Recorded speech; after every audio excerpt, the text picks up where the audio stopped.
Accounting for partnership, journal entry लिख लिए, account बना लिए। अब उनको समझना है, पहले जर्नल एंट्री समझ लिए।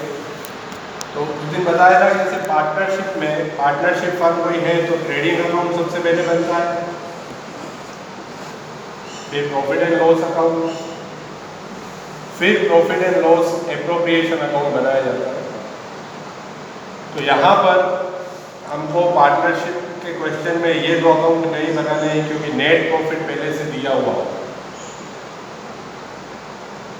तो पार्टनरशिप की अकाउंटिंग करते समय direct profit and loss appropriation account हमको क्वेश्चन में बनाना है। उसके बाद पार्टनर्स कैपिटल अकाउंट बनाने हैं। तो अकाउंट्स अगर कहें तो दो अकाउंट बनेंगे। First profit and loss appropriation account और सेकंड पार्टनर्स कैपिटल या करंट अकाउंट। पार्टनर्स कैपिटल या करंट अकाउंट। पर लेजर अकाउंट्स जो अकाउंटिंग की प्रोसेस है वो सेकंड स्टेप है। पहले जर्नल एंट्रीज होती है, तो जर्नल एंट्रीज हमको समझनी है। जर्नल एंट्रीज की जाएगी जो एग्रीमेंट हमने किया था उस एग्रीमेंट के बेसिस पे जो जो नेट प्रॉफिट जैसे क्वेश्चन में दिया,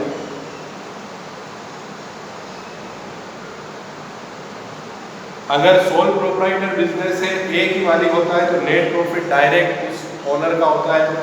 लेकिन पार्टनरशिप फर्म में एक से ज़्यादा ओनर होने के कारण इस नेट प्रॉफिट में से पहले एप्रोप्रिएशन किए जाते हैं। एप्रोप्रिएशन का मतलब बताया था जो प्लानिंग उन्होंने की थी कि नेट प्रॉफिट कमाने के बाद ए को इतनी सैलरी देनी है या बी को कमीशन देना है, उनके इंटरेस्ट ऑन कैपिटल देना है।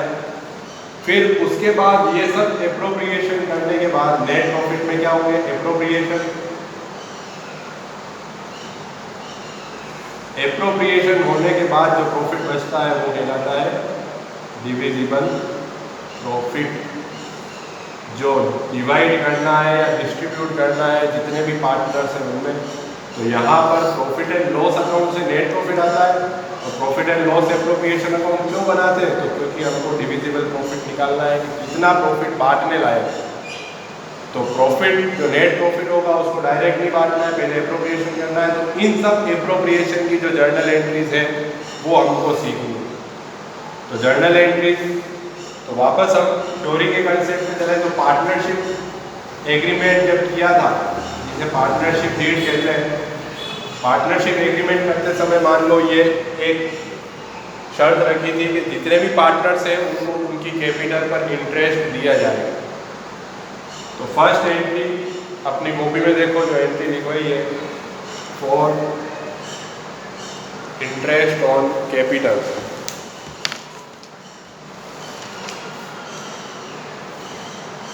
और interest on capital journal entries हम लिख चुके हैं, सिर्फ उनको समझना है वापस कि किस तरीके से एंट्री होती है। और इंटरेस्ट ऑन कैपिटल, मान लो क्वेश्चन में ये दिया हुआ है कि नेट प्रॉफिट में से सभी पार्टनर्स को उनकी कैपिटल पर इंटरेस्ट देना है। तो उसके लिए जो हमको एंट्री करनी है, तो सेपरेट एंटिटी कंसेप्ट के अकॉर्डिंग फर्म और पार्टनर्स दोनों सेपरेट है। तो पार्टनर्स को उनकी कैपिटल पर जो इंटरेस्ट दिया जाएगा वो फर्म के लिए क्या होगा, लॉस। और लॉस को क्या करते हैं, दिया। हमेशा जो नॉमिनल अकाउंट का रूल होता है, all the losses and expenses are debited and incomes and profits are credited. तो हमको इंटरेस्ट ऑन कैपिटल को डेबिट करना है।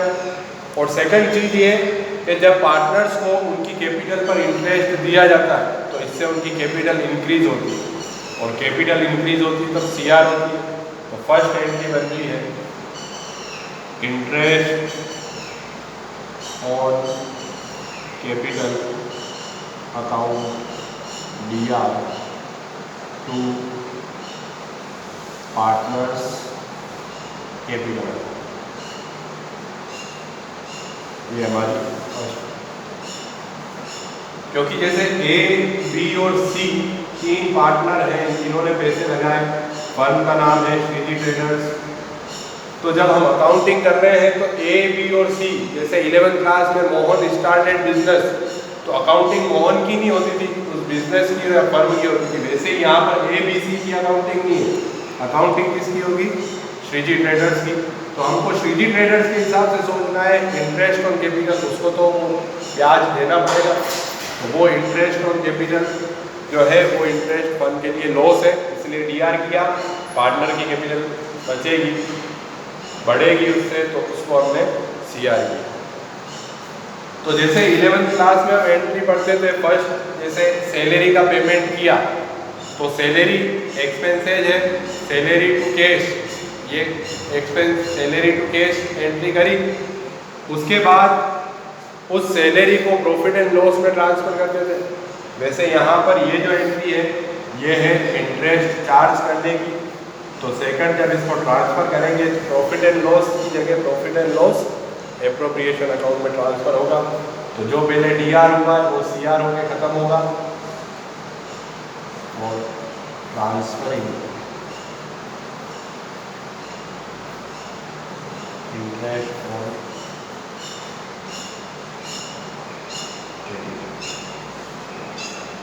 इंटरेस्ट और कैपिटल को ट्रांसफर करना है।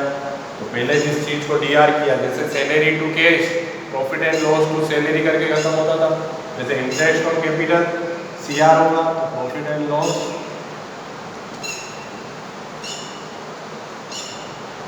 Appropriation account D R. Profit and loss word use किया, जर्नल एंट्री गलत हो जाएगी। प्रॉफिट एंड लॉस अकाउंट बन चुका है, उसके बाद एप्रोप्रिएशन होता है। प्रॉफिट एंड लॉस में वो सभी चीज़ें लिख दी जाती है जो चार्ज अगेंस्ट प्रॉफिट। जो एप्रोप्रिएशन ऑफ प्रॉफिट है वो अब हम करते हैं नेट प्रॉफिट आने के बाद, इसलिए बार बार वर्ड क्या आएगा? Profit and loss appropriation account DR to partners to interest on capital.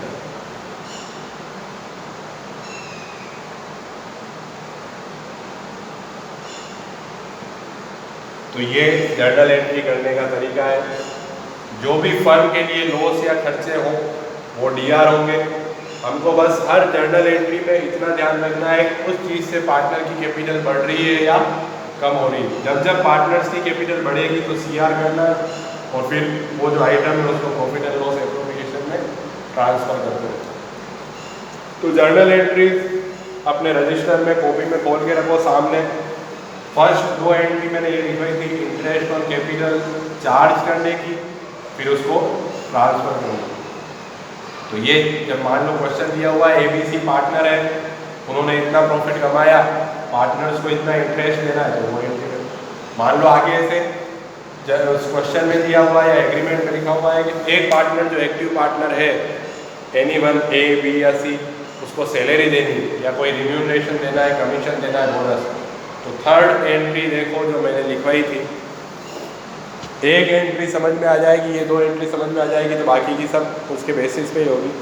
तो पार्टनर को रिम्यूनरेशन देना हो, रिम्यूनरेशन के लिए सैलरी, बोनस या कमीशन, तो वापस ये जो चीज़ है ये फर्म के लिए लॉस। तो जर्नल एंट्री में देखो मैंने लिखवा रखी है पार्टनर सैलरी, बोनस या कमीशन अकाउंट डीआर, क्योंकि ये फर्म के लिए लॉस है और पार्टनर की कैपिटल बढ़ेगी तो partners capital.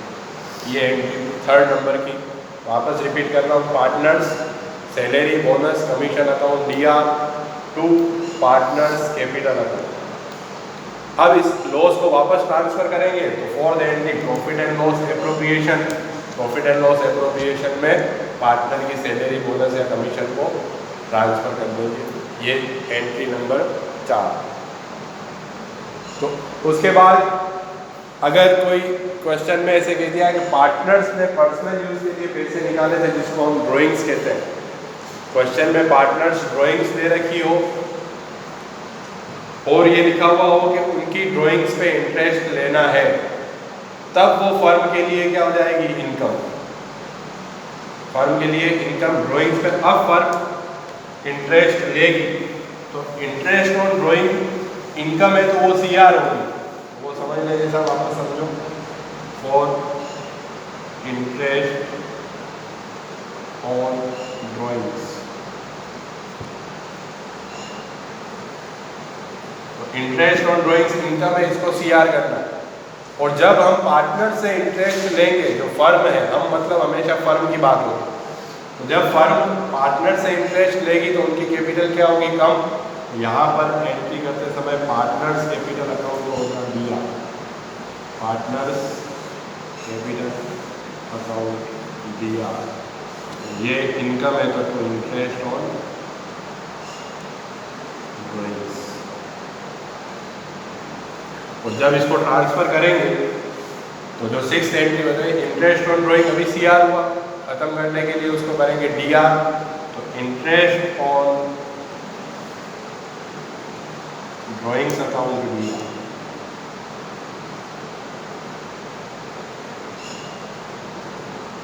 To profit and loss appropriation account हम लिखेंगे।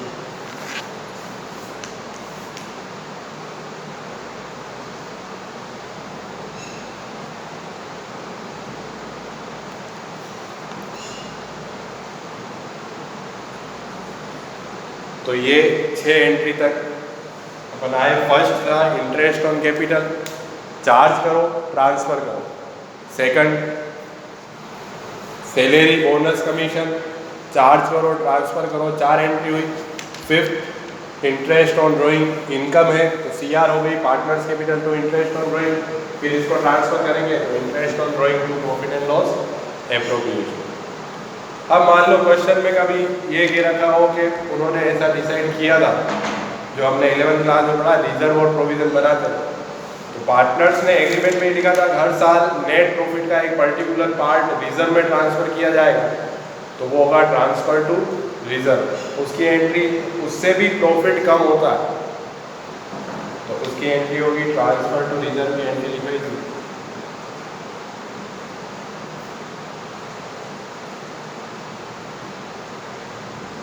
तो देखो प्रॉफिट में से पैसा लेके हम रिजर्व बना रहे हैं, तो हमने वो पैसा पार्टनर को दिया क्या? नहीं दिया। पार्टनर को पैसा नहीं दिया तो उनकी कैपिटल पे कोई भी इफेक्ट नहीं आएगा, डायरेक्ट प्रॉफिट कम हुआ, रिजर्व बढ़ा। जब उनको उनकी कैपिटल पर इंटरेस्ट दिया तो उनकी कैपिटल बढ़ी है, उनको सैलरी बोनस कमीशन दिया तो उनकी कैपिटल बढ़ी है, इंटरेस्ट ऑन ड्राइंग चार्ज किया तो कैपिटल कम हुई, इसलिए पार्टनर्स कैपिटल नाम आ रहा है सब। लेकिन जब ट्रांसफर टू रिजर्व कर रहे हैं तो हमने प्रॉफिट में से पैसा लेके रिजर्व में डाला, उनकी कैपिटल पे कोई इफेक्ट नहीं हुआ तो कैपिटल का नाम नहीं आएगा, डायरेक्ट प्रॉफिट कम होगा तो profit and loss appropriation account DR to reserve account.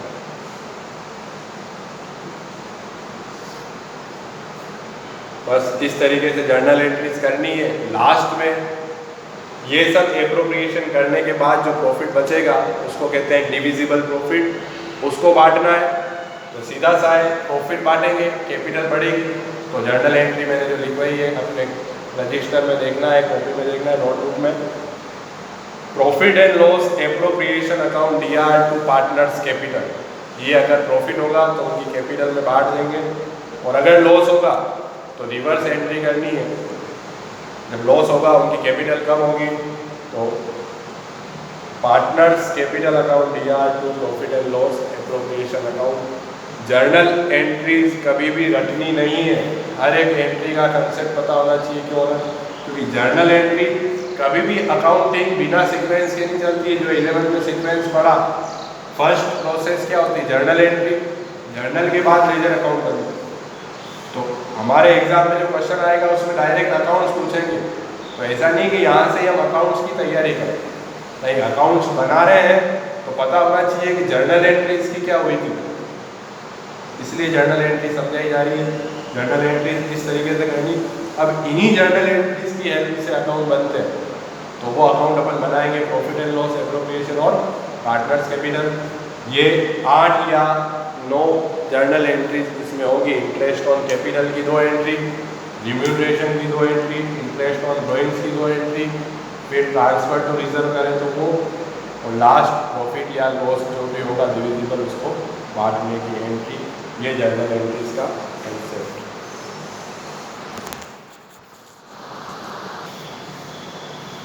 तो अब जर्नल एंट्रीज के बाद profit and loss appropriation account, जो एग्ज़ाम में क्वेश्चन आएगा हमारे 4 नंबर का, उसमें डायरेक्ट हमको profit and loss appropriation account पूछेंगे। तो profit and loss appropriation account profit and loss account के बाद बनता है। प्रॉफिट एंड लॉस से जो नेट प्रॉफिट आता है वो हमको क्वेश्चन में दे रखा होगा। तो profit and loss appropriation account बनाते समय सबसे पहले जो प्रॉफिट क्वेश्चन में दिया हुआ है वो बाय नेट प्रॉफिट करके हमको सबसे पहले लिखना है, क्योंकि जब ट्रेडिंग अकाउंट बनाया जाता है तो ट्रेडिंग अकाउंट से आता है टू ग्रॉस प्रॉफिट, उसको हम प्रॉफिट एंड लॉस अकाउंट में ट्रांसफ़र करते हैं तो बाय ग्रॉस प्रॉफिट। फिर प्रॉफिट एंड लॉस अकाउंट से जो नेट प्रॉफिट आया उसके बाद हम ये अकाउंट बना रहे हैं तो वो आएगा बाय नेट प्रॉफिट। लॉस अगर है तो उसको, अगर मान लो कभी किसी क्वेश्चन में रेयर केस में देते हैं तो 2 में लिखो।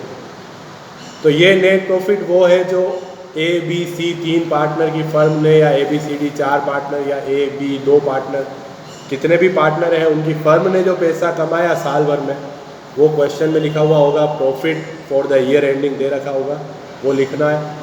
इसके बाद जो एप्रोप्रिएशन क्वेश्चन में कह रखे हों कि पार्टनर्स को उनकी कैपिटल पर इंटरेस्ट देना है, सैलरी देनी है, बोनस देना है, कमीशन देना है, तो जो जो फर्म के लिए लॉसेज या एक्सपेंसेज है उन सबको 2 में लिखना है, क्योंकि डेबिट साइड जो होती है वो एक्सपेंसेज और लॉसेज की साइड होती है।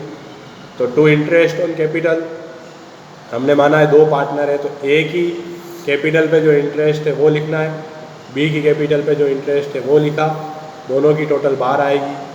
फिर मान लो उनको सैलरी देनी है, बोनस देना है, कमीशन देना है, तो वो सब इस तरफ आएगा।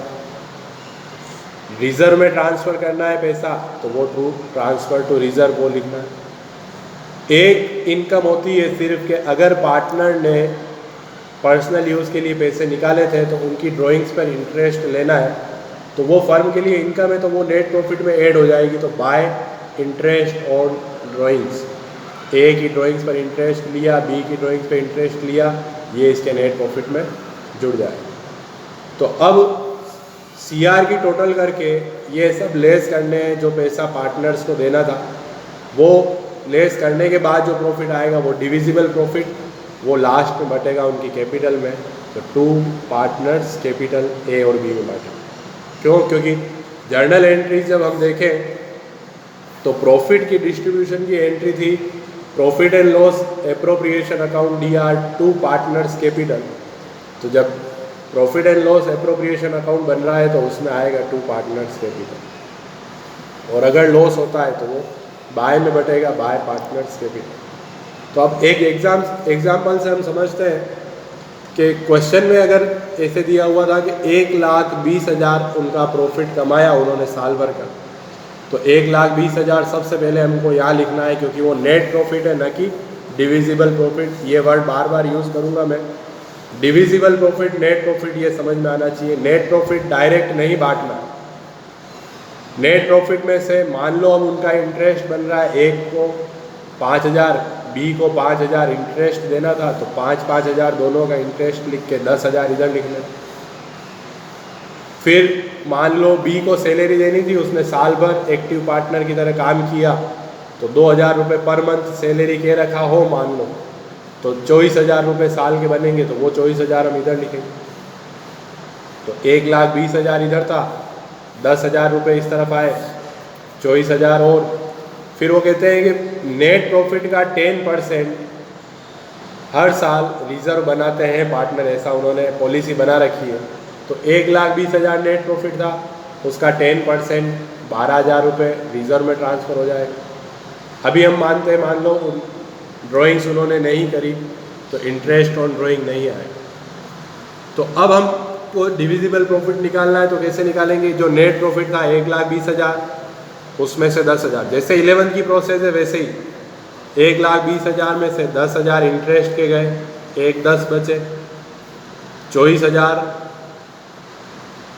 सैलरी बोनस कमीशन जो भी उनको दिया था उसके गए, तो 86,000 बचे। 86 में से 12,000 रुपये जो रिजर्व में ट्रांसफ़र करने थे, तो 74,000 रुपये बचे। अब मान लो वो दोनों पार्टनर हैं, इक्वल पार्टनर है, तो 74 को आधा आधा करके दोनों में बांटना है। ये profit and loss appropriation account. तो profit and loss appropriation account बनाने का मेन जो ऑब्जेक्टिव है कि क्यों बनाया जाता है, तो इसलिए बनाया जाता है कि नेट प्रॉफिट का कितना पार्ट डिविजिबल प्रॉफिट के रूप में पार्टनर्स को बांटा गया। तो profit and loss appropriation account बनाने के बाद हमारी जो अगली प्रोसेस आएगी वो बनाते हैं हम पार्टनर्स कैपिटल अकाउंट। वो तुमने बना लिए हैं, उसको समझना है पार्टनर्स कैपिटल अकाउंट को। Profit and loss appropriation account बनाने के बाद पार्टनर्स कैपिटल अकाउंट क्यों बनाए जाते हैं, तो उसके पीछे रीज़न ये है कि जब पार्टनर्स ने कैपिटल कंट्रीब्यूट करी थी, इन्वेस्ट करी थी, तो वो कैपिटल हमेशा सेम नहीं रहती, कैपिटल चेंज होती रहती है। तो एक साल से अगले साल उनकी कैपिटल कितनी हो गई, उसके अगले साल कैपिटल कितनी हो गई, इनके लिए हर साल कौन से अकाउंट बनाते हैं, पार्टनर्स कैपिटल अकाउंट। वापस 11th क्लास के कंसेप्ट पे चलें तो नेट प्रॉफिट जब हम प्रॉफिट एंड लॉस अकाउंट से निकालते थे तो 1 लाख रुपए कैपिटल बैलेंस शीट बनाते समय 1 लाख रुपए कैपिटल अंदर ही लिखते थे, उसमें ऐड करते थे नेट प्रॉफिट, लेस करते थे ड्राइंग्स, तो क्लोजिंग कैपिटल आती थी कि अब उसके पास कितनी कैपिटल बची हुई है ताकि नेक्स्ट ईयर में उसकी कैपिटल कितनी होगी। तो उसी तरीके से यहाँ पर एक अकेला कोई पर्सन नहीं है, एक से ज़्यादा पर्सन है, इसलिए पार्टनर्स कैपिटल अकाउंट अलग से बनते हैं। तो पार्टनर्स कैपिटल अकाउंट बनाने के 2 मेथड होते हैं, फिक्स्ड कैपिटल मेथड और फ्लक्चुएटिंग कैपिटल मेथड।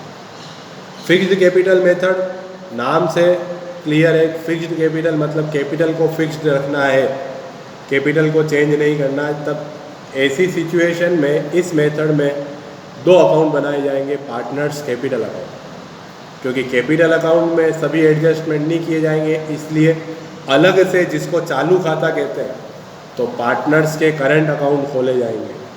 तो फिक्स्ड कैपिटल मेथड है तो 2 अकाउंट बनेंगे, partners capital account and partners current account. और फ्लक्चुएटिंग कैपिटल मेथड दे रखा है, कैपिटल को चेंज किया जा सकता है तो करंट अकाउंट बनाने की ज़रूरत ही नहीं, जितने भी एडजस्टमेंट करने हैं हम कैपिटल में ही कर लेंगे। तो ये अकाउंट बनाने का पहले फिक्स्ड कैपिटल मेथड बता रहा हूँ। फिक्स्ड कैपिटल मेथड में फर्स्ट अकाउंट बनेगा partners capital account. Partners capital account में जितनी कैपिटल उन पार्टनर ने लगाई है, यहाँ पर ये ध्यान रखना है, फॉर्मेट जब बनाएंगे तो पर्टिकुलर्स, मान लो 3 पार्टनर हैं तो 3 कॉलम बनेंगे ए बी और सी, ए बी और सी, 4 हो तो 4। यहाँ पर हमने जब प्रॉफिट एंड लॉस एप्रोप्रिएशन में 2 माने थे, इसलिए 2 ही अकाउंट, 2 ही कॉलम अपन बना रहे हैं ए और बी के। तो सबसे पहले जो कैपिटल लगाई 11th क्लास में हम एंट्री करते थे कैपिटल कंट्रीब्यूट की, कैश अकाउंट DR2 कैपिटल, इसलिए हम कैपिटल अकाउंट बना रहे हैं तो उसमें लिखेंगे बाय कैश। लेजर पोस्टिंग का कंसेप्ट है, बाय कैश उन्होंने जो कैपिटल लगाई वो यहाँ पर लिख दी। अब आगे और कैपिटल वो लगाए तो बाय कैश सेम एंट्री होती तो और कैपिटल ऐड करते रहना, क्योंकि फिक्स्ड कैपिटल अकाउंट है, सिर्फ कैपिटल से रिलेटेड इसमें आएगा और कुछ नहीं आएगा इस अकाउंट। अगर उन्होंने कैपिटल निकाली है, ड्राइंग से अलग होता है कैपिटल निकालना, कैपिटल विड्रॉ करी है तो 2 कैश और बचा हुआ जो है वो क्लोजिंग कैपिटल आ जाएगी, 2 बैलेंस शीट, इस तरफ की टोटल करके ये लेस करेंगे 2 बैलेंस शीट। तो यहाँ ये समझना है कि मान लो पार्टनर्स ने एक बार ही कैपिटल लगाई, फिर वो और कैपिटल नहीं लगाते हैं और ना ही निकालते हैं, तो जो कैपिटल फर्स्ट में लगाई थी वही बैलेंस, अगले साल वही बैलेंस जाता है, वापस अगले साल वही बैलेंस, ऐसे सालों साल उनके कैपिटल अकाउंट का बैलेंस सेम रहता है, इसलिए इसको क्या कहते हैं, फिक्स्ड कैपिटल मेथड। जो उनको सैलरी देनी है, जो इनको इंटरेस्ट देना है, वो सब चीज़ें अलग अकाउंट में लिखी जाएंगी, वो कहलाता है पार्टनर्स करंट अकाउंट, चालू खाता जिसको कहते हैं। तो करंट अकाउंट में जैसे बैंक में FD करवाते हैं तो FD चेंज नहीं होती, दूसरा जो भी पैसा निकाल रहे डाल रहे हैं वो सेविंग अकाउंट या करंट अकाउंट में होता है। तो करंट अकाउंट में सबसे पहले करंट अकाउंट का बैलेंस, अब जो जो पैसा पार्टनर्स को देना है, जैसे इंटरेस्ट ऑन कैपिटल जिससे उनकी कैपिटल बढ़ती है, पार्टनर सैलरी, बोनस, कमीशन, ये सब उसमें आ गए। अगर किसी पार्टनर ने लोन दिया है तो उसका इंटरेस्ट, वो सब इस तरफ लिखना है। और जो प्रॉफिट बांटा था हमने लास्ट में, जितना जितना उनका शेयर था, ये सब इसमें लिख दिया। इस तरफ आएगा इंटरेस्ट ऑन ड्राइंग, जो पैसा पार्टनर से लेना है, जो पैसा उनकी कैपिटल से काटना है, इंटरेस्ट ऑन ड्राइंग, और जो ड्राइंग उन्होंने करी थी तो वो इस तरफ अपने को लिख के और क्लोजिंग बैलेंस निकाल लेंगे करंट अकाउंट का। ये करंट अकाउंट आगे से आगे चलते रहेंगे, उनके करंट अकाउंट में पैसा पड़ा रहता है, उनकी जब इच्छा होती है पैसा निकालते हैं और पर्सनल यूज़ के लिए ले जाते हैं, तो वो सब इस अकाउंट में ही लिखते हैं, ड्राइंग्स और इंटरेस्ट ऑन ड्राइंग। और जो पैसा उनको दिया जाता है फर्म की तरफ से वो भी इसी अकाउंट में डालते रहते हैं, लेकिन कौन से मेथड में? फिक्स्ड कैपिटल मेथड, क्योंकि कैपिटल को हम छेड़छाड़ नहीं करते हैं इसलिए अलग से अकाउंट बनाया पार्टनर्स करंट अकाउंट। अब जब क्वेश्चन में उसने फिक्स्ड कैपिटल के लिए अलग से नहीं कहा है तो फ्लक्चुएटिंग कैपिटल मेथड हमको मानना पड़ता है। उसमें एक ही अकाउंट बनाते हैं पार्टनर्स कैपिटल अकाउंट, दूसरा अकाउंट बनाने की ज़रूरत नहीं है, क्योंकि कैपिटल जब फ्लक्चुएट कर सकते हैं तो हमको करंट अकाउंट खोलने की ज़रूरत नहीं है। तब पार्टनर्स कैपिटल और करंट अकाउंट दोनों को एक कर दो तो वो partners capital account fluctuating capital account method में बनता है। सबसे पहले जो कैपिटल लगाई वो बाय कैश, फिर उनको जो interest on capital, salary, bonus, commission, interest on loan, उनके डिविजिबल प्रॉफिट में उनका शेयर, वो सब इसी अकाउंट में लिख दिए जाते हैं, अलग अकाउंट की ज़रूरत नहीं पड़ती। फिर इंटरेस्ट ऑन ड्राइंग, जो पैसा काटना है, ड्राइंग्स, ये भी इस तरफ लिख के कैपिटल का बैलेंस आ जाएगा। तो इस वाले मेथड में जो ओपनिंग कैपिटल थी उसमें ये सब ऐड होके लेस होंगे हर साल, तो जो क्लोजिंग बैलेंस आएगा वो हर साल चेंज होगा, इसलिए इस मेथड का नाम फ्लक्चुएटिंग कैपिटल मेथड। तो ये जो हमने लिखे थे जर्नल एंट्रीज से लेकर, जर्नल एंट्रीज पढ़ी थी, जर्नल एंट्रीज के हेल्प से हमने profit and loss appropriation account, profit and loss appropriation 2 या 3 बार वीडियो को रिपीट करके देखना तो समझ में आएगा। फिर profit and loss appropriation account बनाने के बाद हमारा जो आगे का जो टॉपिक नेक्स्ट और लास्ट कह सकते हैं इस चैप्टर में, वो पार्टनर्स कैपिटल अकाउंट बनते हैं। हर साल उनकी कैपिटल कैसे चेंज हो रही है, तो दोनों मेथड से, पार्टनर्स कैपिटल में फिक्स्ड कैपिटल मेथड और फ्लक्चुएटिंग कैपिटल मेथड से हमको कैपिटल, और क्वेश्चन में अगर कुछ नहीं कहा है तो हमको हमेशा फ्लक्चुएटिंग कैपिटल मेथड मान के सिर्फ एक ही अकाउंट बनाना है, और फिक्स्ड कैपिटल कह दें तो कैपिटल अकाउंट अलग, करंट अकाउंट अलग बनाना है। अब हम इनके प्रैक्टिकल क्वेश्चन सीखेंगे।